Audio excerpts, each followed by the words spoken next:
আসসালামু আলাইকুম রহমতুল্লাহ বারকাত।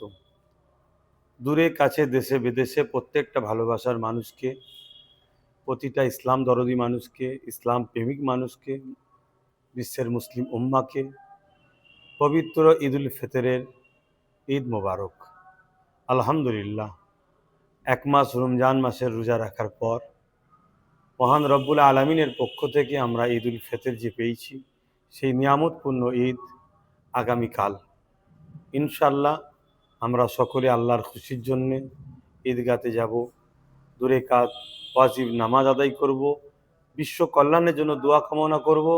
আপনাদের সকলের জন্য দোয়া চাইব, আপনারা সকলে আমার জন্য দোয়া চাইবেন। জাতি ধর্ম বর্ণ নির্বিশেষে প্রত্যেকটা মানুষ সুখে শান্তিতে বসবাস করুক, মানববন্ধনে বসবাস করুক, ঐক্য একতার সঙ্গে বসবাস করুক।